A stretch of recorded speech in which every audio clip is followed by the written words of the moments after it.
तर आज मी बनवलेली आहे फराळासाठी मस्तपैकी मोकळी सुटसुटीत अजिबात चिकट न होणारी दाना दाना इतका मोकळा अशी ही साबुदाण्याची खिचडी बनवलेली आहे। तुम्ही पाहू शकता इतकी मोकळी सुटसुटीत ही साबुदाण्याची खिचडी बनवलेली आहे, झणझणीत बनवलेली आहे, सोबत बटाटे टाकलेले आहेत, मस्तपैकी बनवलेले आहेत। पाहू शकता अशी ही साबुदाण्याची खिचडी उपासासाठी सगळीकडेच बनली जाते, पण बऱ्याच ठिकाणी साबुदाणा खिचडी ही चिकट होते, असं स्टिकी राहत नाही।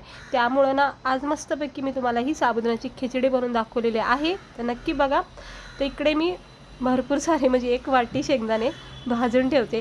काय आपले नवरात्रीचे दिवस चाललेले आहेत, त्यामुळे रोज शेंगदाण्याचा वापर हा होतोच फराळामध्ये, त्यामुळे ना एकदम असे भाजून ठेवते मी, म्हणजे सतत घडी मग भाजायचं टेन्शन नाही। तर आता भरपूर असे शेंगदाणे भाजून ठेवलेत, त्यातले थोडेसे कच्चे शेंगदाणे साईडला ठेवलेत।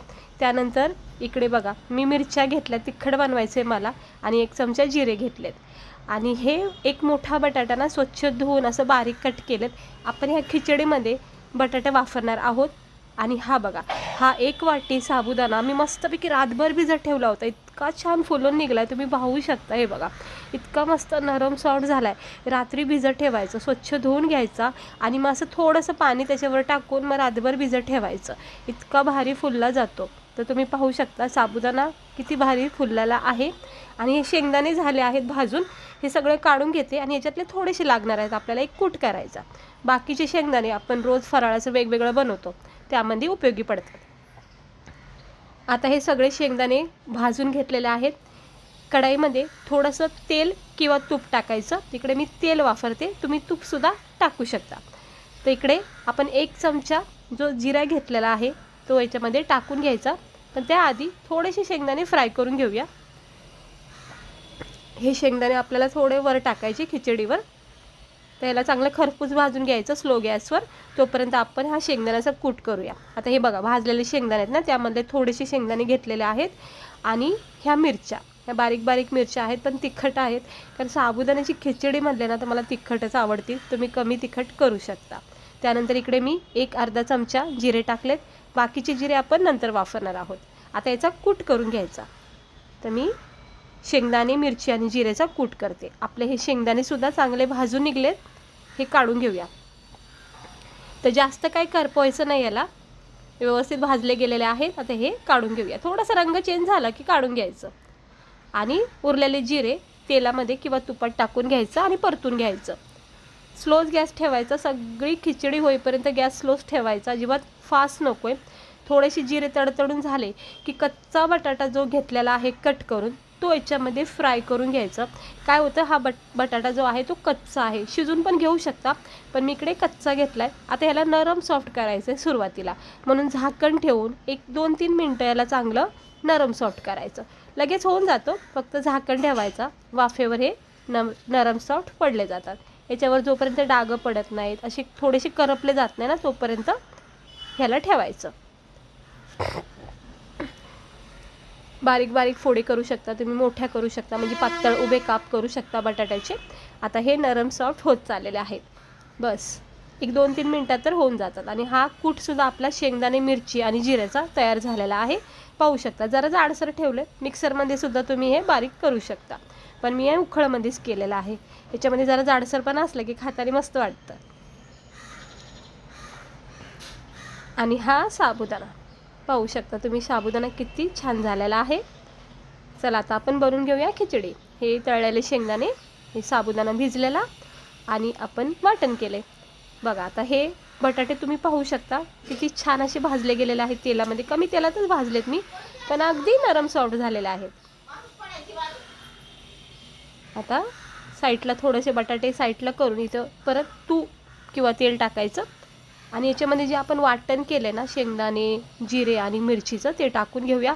अगदी स्लो गॅस करायचा, जितका होईल तितका, आणि हे शेंगदाणे जिऱ्याचं कूट आहे हे परतून घ्यायचं तेलामध्ये किंवा तुपामध्ये, हलक्या हाताने याला असं परतून घ्यायचं, म्हणजे याच्यातला कच्चापणा निघून जातो। आणि मग लगेच बटाट्यासोबत ह्याला मिक्स करून घ्या। सुरुवातीला नाही करायचं, थोडं फ्राय करायचं आणि मग बटाट्यात असं मिक्स करायचं, मग बटाट्याला सुद्धा याची छान कोटिंग लागते मसाल्याची, शेंगदाण्याची। हे पाहू शकता किती मस्त झाले का नाही। तेलाचा वापर कमी केला आहे, त्यामुळे थोडंसं चिटकलं जाते। बघा किती सुटसुटीत झाला आहे मस्त.